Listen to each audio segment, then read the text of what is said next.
Okay, good morning, everyone, and welcome to today's first milk vendor presentation as part of the currently in evaluation milk bid. And we have Oak Farms, which is under the Dairy Farmers of America parent company, and they are going to present um, things about their company operations and services and products, whatever they've chosen to present on today. They have been allotted 20 minutes, and then you will have 10 minutes as attendees to ask any questions. I do want to remind everyone that please keep your questions general and not specific to your district. This isn't about past um, services or anything like that. This is all about learning more about the company and how they service you guys. And yeah, just part of our evaluation process. And I'm kind of excited about this approach. So hopefully you'll learn some things about Oak Farms and Dairy Farmers of America that maybe you didn't know all this time. Okay, I will let Jeff Springer and Cherie Horn take over, or Brandon Harjo. And I hope I said that right, Brandon. I look at your last name all the time. And I'm like, how do you pronounce that? Um, but I will let you guys take it away. And Okay, welcome. Thank you. thank you, Carrie. Everybody hear me okay? Okay. My name is Brandon Harjo. I'm the general manager of Oak Farms Dallas. We are myself, Jeff Springer, and Cherie Korn, who both work with me here in Dallas, and we're representing DFA in totality for Texas.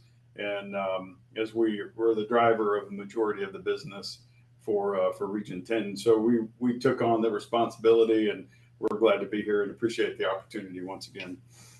Just a little bit about Dairy Farmers of America. You know, a lot of you know us from just being Oak Farms, but we're a lot more than that. We're owned by Dairy Farmers of America, which is a co-op, and it's a co-op that exists throughout the country. But our co-op is farmer owned, so we are owned by all of our farmers. So we have several different facets of our business. The dairy production, the processing facilities is only just a piece of what we do. We have an extremely large side of our business, which is the dairy farmers and the cows and everything that we do from the raw milk side that actually supplies us with all of our raw milk. So we have, like I said, several different facets of what we do. The milk processing is only one piece of what Dairy Farmers of America does. Let me get into that real quick. Share.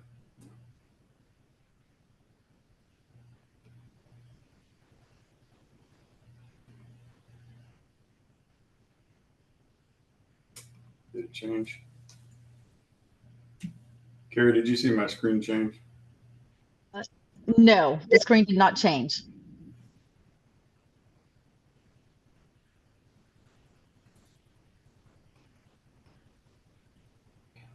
There you go. Did, We see the next screen. Yes. okay. So, like I mentioned, we're a leading dairy cooperative. We're the largest raw milk supplier in the world. We've got tremendous sales in 2024, and like I said, the combination of those sales not only comes from what we do, but also comes from our raw milk supplies. We supply raw milk to many different companies throughout the United States, as well as the world, as well as our dairy processing, which is we also process a great amount of cheese, powder, and also butter. So it's a huge piece of what we do. Like I mentioned before, it's just a piece of what we do, and we're the second largest global dairy company in the world. Just a little bit about our farms, our farmers. So for our Texas plants, primarily Houston, Dallas, and San Antonio. About 85 to 90% of our milk comes from the Stephenville area, and then we do get some product in occasionally from our Kansas dairy farms, but a majority of the milk that we process here in Dallas, Houston, and San Antonio, almost 100% of it is coming local from the state of Texas.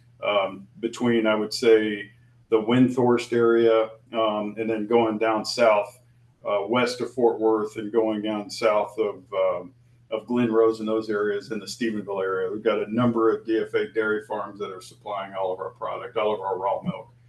89% of our membership at the top of this, we have 5,568 farms where the average herd size is 104 cows. 430 farms where average herd size is 1,350 cows. And then 191, as you can see, 3,000 cows. And then 104 farms where are really our mega farms, which is 5,566 cattle. And those are all milk and head cattle.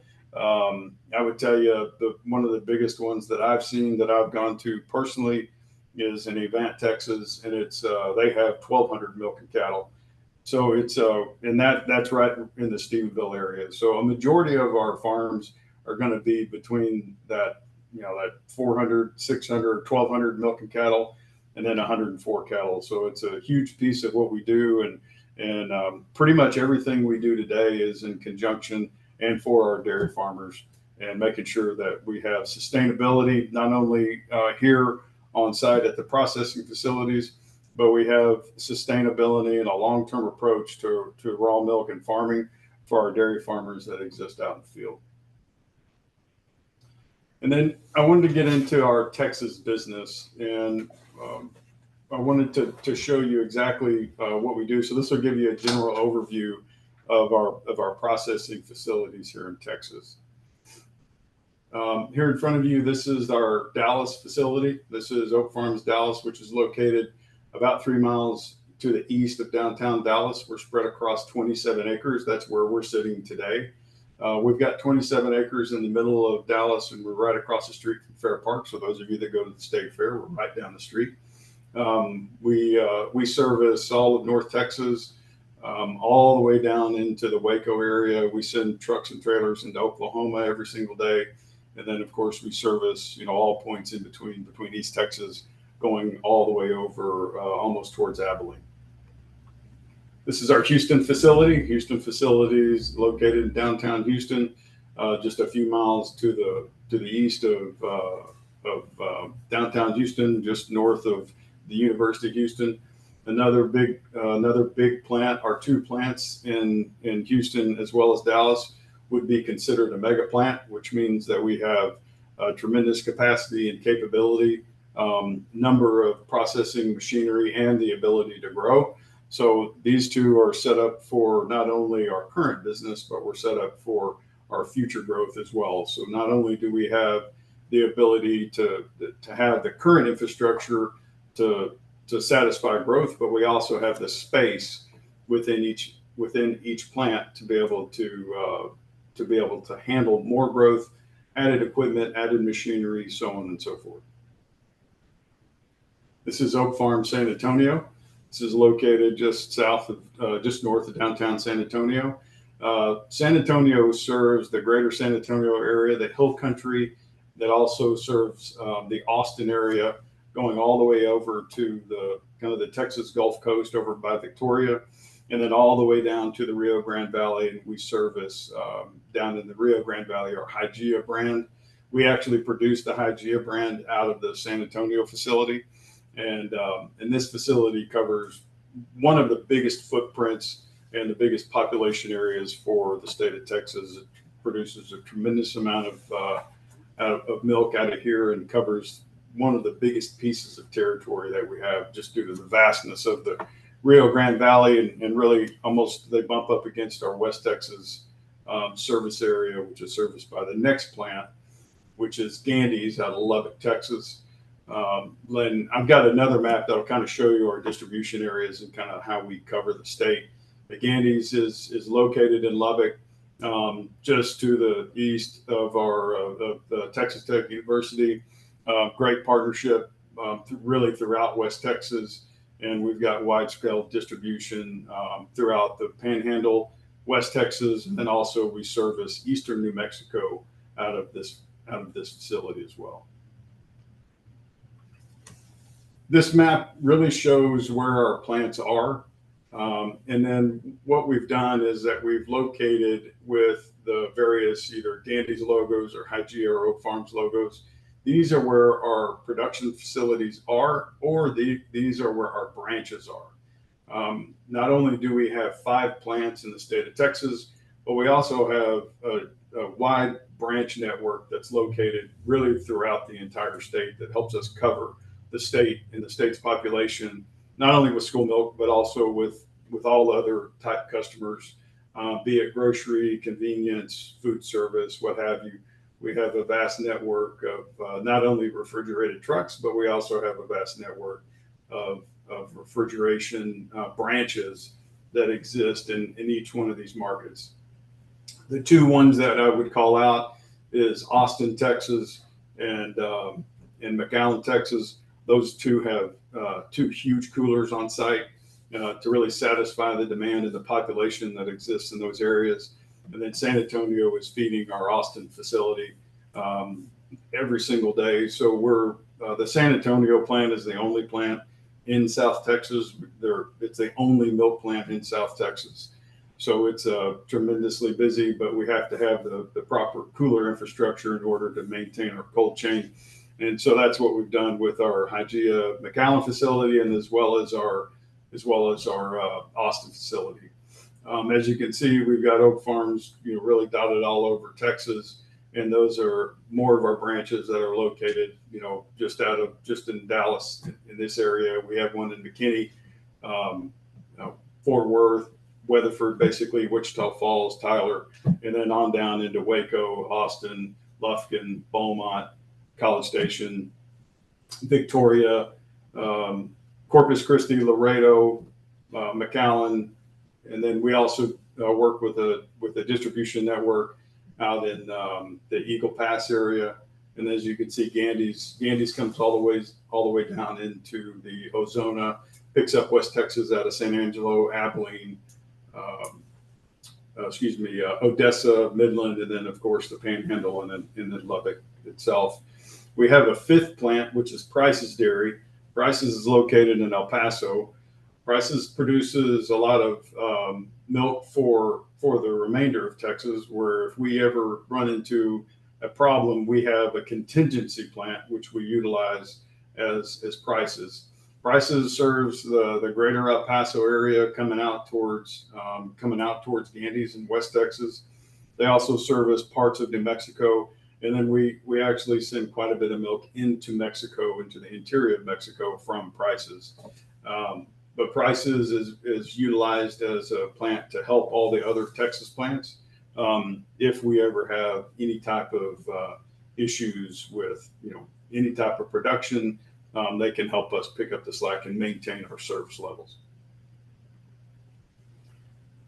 From an MRPC perspective, this is where a majority of the areas are located. So as you can see, Oak Farms Dallas takes care of majority of the areas for MRPC.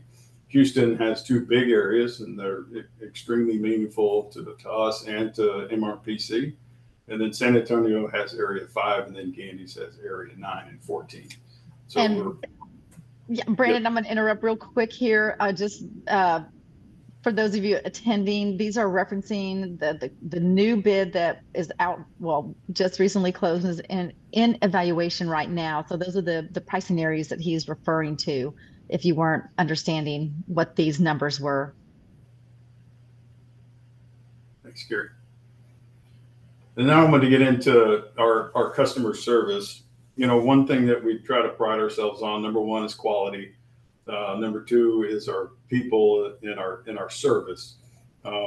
We have become extremely diligent on how we are routing our school business and just routing our overall business in general. But several years ago, we decided to make an investment into how do we get better at customer service in general.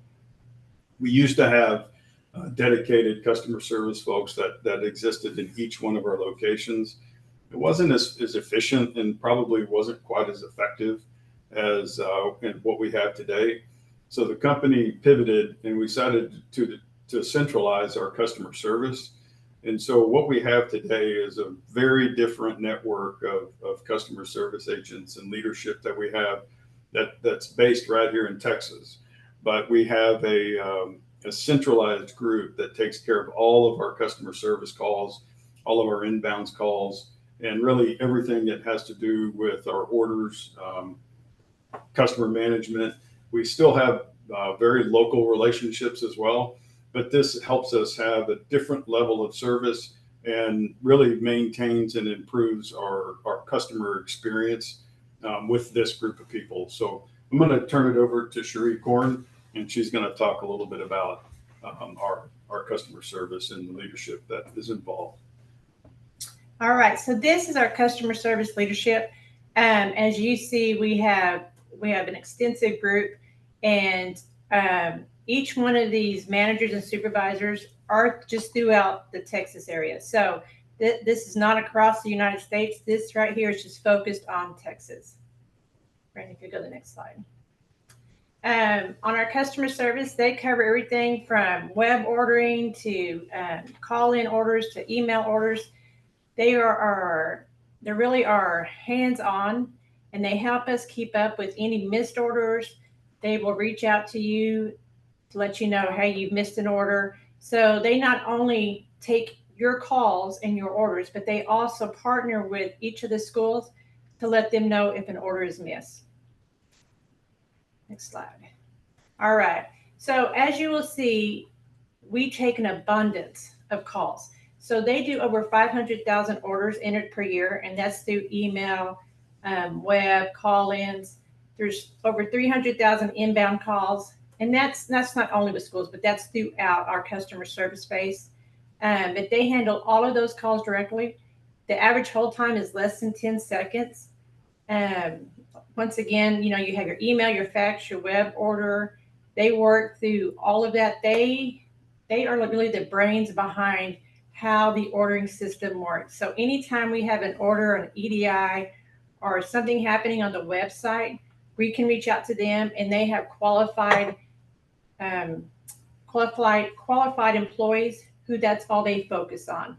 So they've been able to get a quick resolution on any kind of issues that may be happening on our side or the customer side. The agents available, there's 12 hours per day, 6 days a week. So anytime you reach out, there should be an agent that's always available. The goal is, and it's always been the goal, is that you have a resolution by sundown. So if you called and there was a problem, there is an email that goes out to every manager throughout the Southwest for that location. We see what the issue is. We make sure that the situation is addressed, and then the customer service team gets back to you. And then also locally on the school side, I can just let you know that we also try to get back to you on a personal side just to make sure that everything is resolved. There's 80 customer service agents. That was the picture before. That was their supervisors. And then there's special teams within the customer service that's, once again, just dedicated on school ordering and web ordering. So one of the things that we needed to do years ago is that, we had, pride ourselves on great service to schools, but great service in general. Schools has typically been a little bit different. We all got very used to having our folks at the store level or at the school level either hand the orders to the drivers, or they would hang up a piece of paper and our drivers would take it. As times started to change, we still can do that, and we do that still to this day. But as time evolves, technology evolves, some of the schools have wanted to start moving towards EDI or other means of ordering. So we felt the need that we needed to evolve with not only with the schools, but with the rest of our business. And so it's one of the things that we've done to try to enhance our order systems to where we have a multitude of options for folks to be able to order through however they wanted to order through.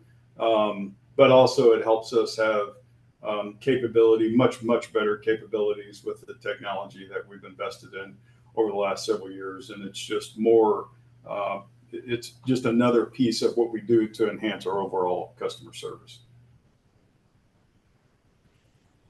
Here's our product and packaging. So these are our products. As we know, we've moved into the Disney and the Marvel characters on our school half pints. today on the bottom left is our lactose-free aseptic product that we use, our shelf-stable product, and then our juices. You know, a couple of innovations that we're going to have this year, which will be later, and we'll work through MRPC to get these products approved through the proper process. But we're coming out with 2 new flavors of juice. So not only we're going to have just the apple and the OJ, but we're currently testing apple cherry and fruit punch as we speak. Those are going to be run out of the Dallas facility. And then we also have a new shelf stable package, which is going to replace our current lactose free, but it's a True Moo lactose free white milk, and we'll have a True Moo lactose free chocolate milk, or dairy pure lactose free white milk. I'm sorry. Those are both going to be 1%. Those will be out later this year. And like I mentioned, we'll go through the proper process and we'll run all that through MRPC as we're supposed to. Looks great. Okay, here is the calendar of the cartons that we're going to have for next school year. So we'll run Marvel through August through October, and then again November and December. And then next year we'll have Lilo and Stitch January through March, and then we'll come back with Star Wars April, May, through June. We're only going to run the Star Wars cartons every other year, and that's in conjunction with some of the retail things that we do with Disney through Star Wars. So that's going to be only every other year. And but this is going to be our lineup as we start to move forward into the next school year. And wanted to talk through just a little bit about innovation throughout our dairy and then supply chain, you know, not only at the plant, you know, always improving technology on the farm. We're certainly looking at everything in the plant on a yearly basis, continuing to add equipment, adding capabilities, the things that we do for our trucks and on the road, and then just the investment that we're making at the store level. Wanted to share with everyone the investment that we're making in our fleet. One of the things that we've really tried to do over the last several years is update our fleet. We've got the largest refrigerated network in Texas, and we have, if not the largest, we have one of the largest in the entire country. As we all know, equipment ages. We've got to make the infrastructure and the investment to make sure that we're keeping up with our equipment and providing really good equipment for our customers, not to mention our employees. So just this year, you'll see the number of trucks and trailers and bobtails. Bobtails is a majority of what hits the back of the schools. You know, Dallas is getting 18 new bobtails this year. Actually, we're actually getting 26. That's kind of an old number. But we have 26 bobtails, and then Houston's got 13. San Antonio has 6. Lubbock's getting 7. El Paso 3, and Albuquerque 3. El Paso 6. This is in conjunction to what we already have received for 2024. So, and then we're having another investment in infrastructure on trucks going into 2026, with 29 more bobtails coming into Dallas, 33 to Houston, 26 to San Antonio, 13 to Lubbock, 5 to Albuquerque, and 6 to El Paso. The goal is by 27 and 28, we would have 100% of a newer fleet by the beginning of 2028. So just wanted to show, you know, what we're doing and what we already have done. New logos, new trucks, new capability, new technology, and that just continues on for us. And that, like I mentioned, it continues on not just on the fleet side, but also throughout the plants. All right. Hey, Brandon, I mean, we're kind of at a time limit here, so I don't want to cut you off, but I do want to leave. We're going to run a little bit over. I do want to leave some time for questions. I haven't seen any questions come in yet, but I personally have a couple of questions. So maybe 1 minute to wrap it up. Okay, just real quickly, we invested in Samsara. Samsara is basically the technology that we have to track our trailers, but also the temperatures that are in our trailers from the second we load them to the second we deliver. We breadcrumb every single thing, every step of the way. That's something that's been part of our delivery system now for the last couple of years. And then just our ongoing partnership, not only with MRPC, but everywhere else. So it's something that's very important to us that we've become a partner, and we're doing great things for the kids to help really truly move and hopefully make a big influence to the schools and the campuses. All right, perfect. Thank you. That was a wonderful presentation. Learned a few things, and I think I need to come tour the Dallas plant. That looks pretty amazing. So I haven't seen any questions come through, but I do have a couple of things. So you mentioned a couple of new juice offerings, and obviously you're aware of the final Buy American rule, and schools will have to start tracking their total spend on non-domestic purchases this coming school year, starting in July.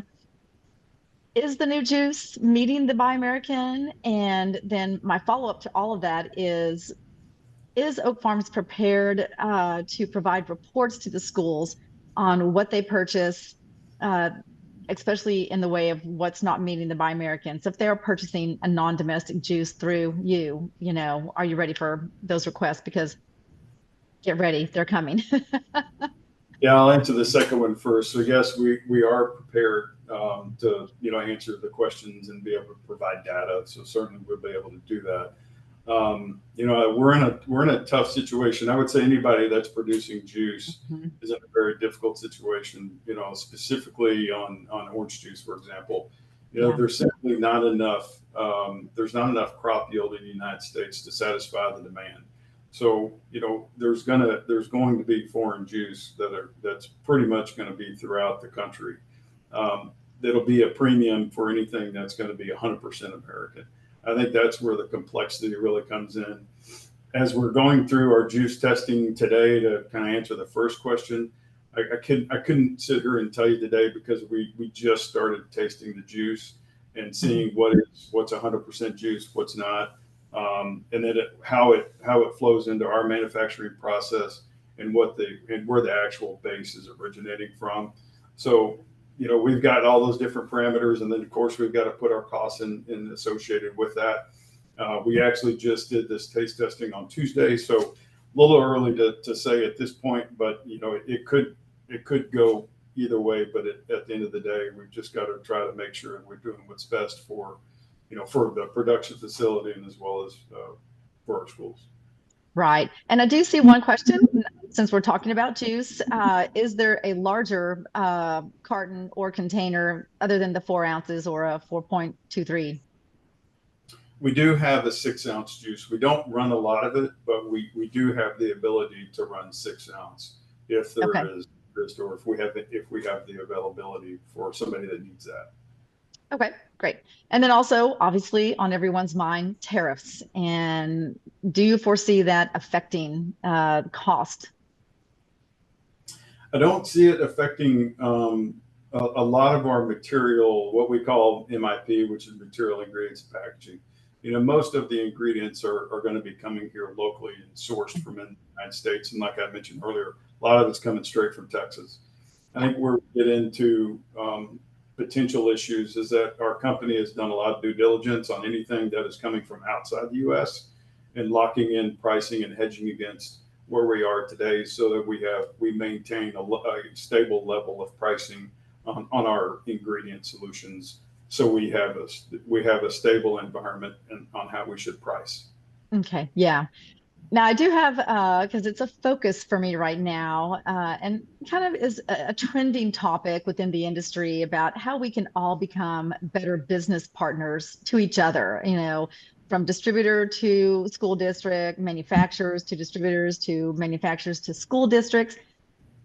What, in your opinion, sets up Oak Farms to be that best business partner to a school, and what can schools do to return that best business partner situation, to a company like Oak Farms? It's a great question, Carrie. I would tell you, from our perspective, we try so hard every day to focus on our quality and really the kids. We understand and recognize that we're feeding kids at the end of the day. All of our people that are in our plants are 100% focused for the quality that we put out, because we know we're feeding kids. Just in Dallas alone, we make 6.2 million half pints per week.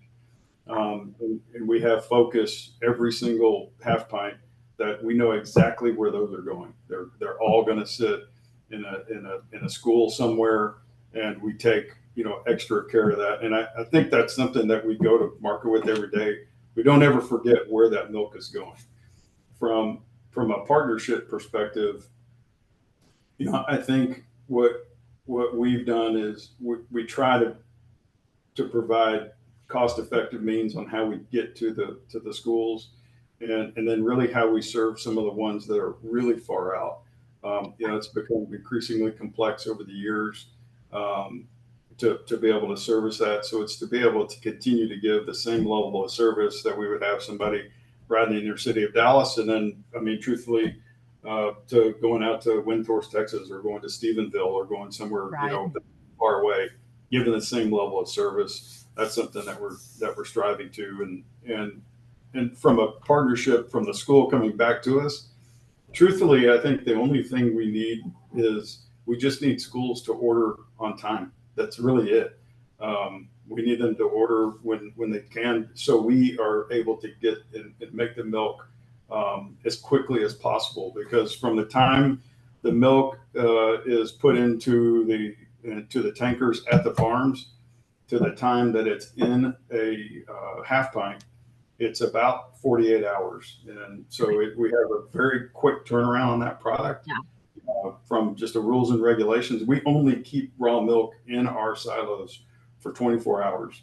Wow. And just to fill raw milk, and then we process, and then it gets produced, and it's sitting at a customer within 48 hours.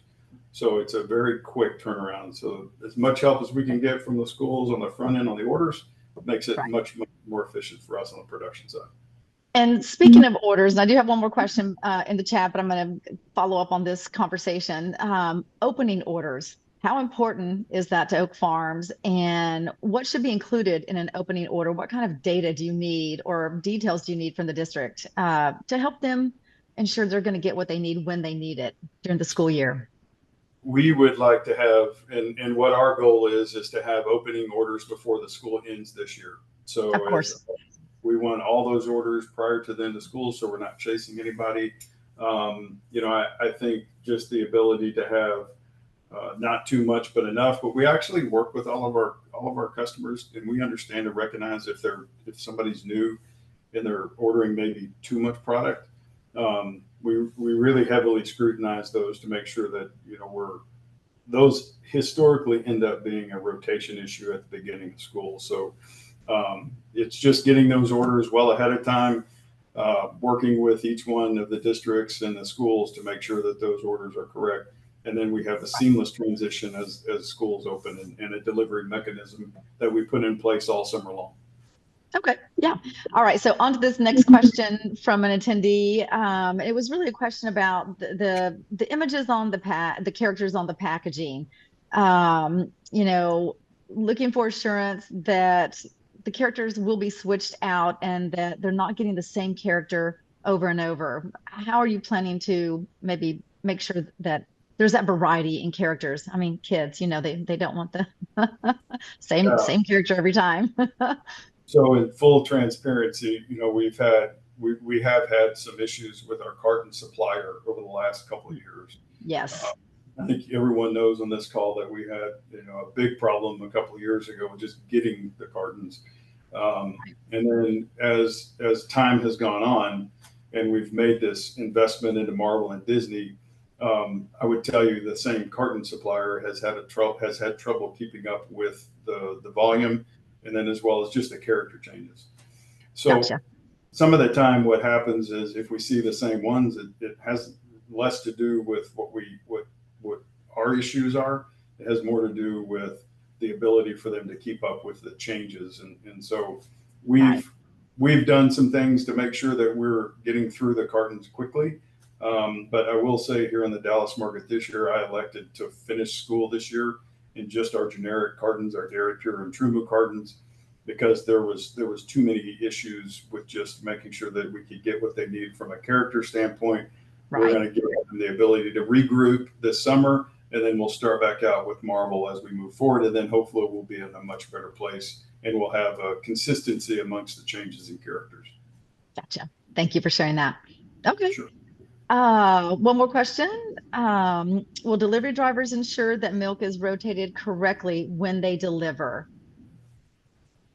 Typically, yes. I mean, we should be looking at, you know, the rotation. Some of it depends upon what's agreed to at the back door, or, Mhm. you know, in a particular bid situation. Sometimes Right. it's dropping in, and sometimes we're putting them in milk cases, or milk boxes, I should say. And so we should be moving things around. I think it's kind of an individual school and individual district, and that's something that we would all be, if you just let us know, we'll make sure to make the changes if something's not happening the way that they need it to. Right. And that is key. I was going to comment on that to the attending members, that it's that communication piece that is so important. And in multi-region co-op, we do have what I call the comment form. I don't like to call it a complaint form, because often it's just some little tweak that needs to occur in the service being given by the driver or something else. And if I get that communication and can, filter it through to the proper my contacts at Oak Farms, um, you know, things get taken care of very quickly. But it does require communication. It's my big word this year. Okay. Um, I don't really see any other questions. I think we already addressed the cartons. Let's see, one more question kind of coming through about that. If anyone, let's see. Another question. Will drivers be aware of crates with leaking milk upon delivery and make adjustments? They should be looking at that all the time. Yeah. We should not be delivering, product. Now, if they're delivering, depending on some of the schools, 50 cases, I mean, we may miss one. But for the most part, if we're seeing it, they should be able, they're the last line of defense. They should be really policing that prior to delivery. Yes. And again, I will say, to everyone, that communication is key. And often, when it's brought to the attention of maybe someone over the driver, and I'm not saying drivers are bad by any means, but things are resolved pretty quickly. And we have had very, very few issues this year with Oak Farm. So happy to report that. So yeah, so you guys, the members that are making comments on that, you need to reach out to me immediately, and then let Oak Farms Brandon and his customer service team get involved, and make sure that everything's being taken care of correctly. All right. How often, another question, and I'm going to try to wrap this up in a couple of minutes. Be mindful of everyone's time as we've gone a little bit over, which I expected. I guess there's an issue about blue colors bleeding, maybe on the carton. Can you address that, Brandon? Are you aware of that? Yes, we're aware of it. We've been battling that pretty much all year. Okay. Like I mentioned, we've been struggling with our carton supplier. The carton supplier that we have is basically one of the only ones in the U.S., and it's we have to be able to work with them. What we experienced is we've got part of their manufacturing process. There's a seal that they put over the printer and the ink. Once that process is complete, I have here in Dallas, I have 90 pallets, which is about 7 million cartons that I've deemed bad for the same reason that they're commenting, because we've got they're either not sealed correctly, or put them through the machine, and we immediately see that they bleed. And so we've been working with Evergreen really across the state of Texas to mitigate as much of that as possible, but they are definitely having problems with their ink, which is leading to issues everywhere. Yeah. One of the reasons why I opted here in Dallas to not do any characters this time going into school, we're having too many issues with the characters, and it seems like on the Trumu and the Dairy Pure, we've had fewer and fewer. It's not zero, but it's fewer than what we've seen. Right. Okay.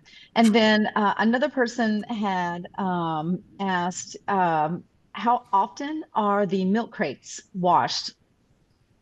So we've got a pretty stringent process on the crates. So each one of our locations has what we call a case dock, and depending on the size of the facility, we have case washers. that basically that would be the start of our production process. Each one of our cases is washed at 156 degrees, and we actually have chart recorders on each one of our case washers, so we know each one of our cases is getting through there. We have a pretty we've got a policy that exists throughout our division that if a case comes through and it's too caked on or it gets cracked, they go to our dump pile and we send it to an internal regrinder that turns it back into resin, and they make cases again. But each one of our facilities probably gets in between 2 to 5 loads of new cases per week, and then each case is washed at that 156 degree temperature. That's not a division process or SOP. That is a DFA requirement. Gotcha. Okay, thank you. And then there was a comment about credits being issued for damaged milk. And I mean, to me, that just seems kind of like a given, but would you like to maybe address that? Yeah, we guarantee all of our product with leakers Yeah. or any type of damages. Something happens on the route, we guarantee that any of our product. Okay. And then I'm going to ask one more question. I want to wrap this up by 15 till. Explain to the districts how they can be successful when they're making that last order before a holiday break, because I know this comes up and there are not credits given to leftover cartons that they didn't, kids didn't take or they didn't serve them, whatever. Can you address that? Yeah, I would say that we all really need to work together to be able to generate really good orders, because as we all know, and now it's kind of the schools are coming in waves as far as shutting down into summer. So what we try to do is we try to mitigate as much production, and then we're also trying to look at the orders that are going in. My ask is please don't blindly order. Pay attention to the last week or two of your orders. Really scrutinize the orders going into the end of school. Everybody knows that kids start to fall out toward the end of the semester. And what we don't want to do is if there's been a blanket order that's been sitting out there that they just reorder from every week, that it's 500 and 500 and 500, it'll be dramatically different. My advice is to really pay attention to that. I know we do, and all of our other counterparts do throughout the state, to really pay attention to what they're doing to really mitigate any dump situations. Right. All right, perfect. Now I know see a couple of questions coming in that I'm going to get you in contact with those schools, because it sounds like there's just a couple little issues going on that might be at that district level with invoicing or maybe some credits. One question that did come in is, do you offer ACH payments instead of having to the district having to cut a check? We do. Yeah. Okay. There you go. All right, Cam, there you go. Okay, well, thank you so much, Oak Farms. That was a great presentation and, answered all my questions, and I think all the members' questions, and appreciate your time today. Okay, well, I really appreciate it. Thanks for the opportunity again. Thank you to everyone that's on the call. And once again, Carrie, I appreciate your partnership, and anything we can do, please let us know. All right, absolutely. Thanks everyone for attending. All right, you guys go and have a great weekend. Thank you. All right, bye-bye. Bye-bye.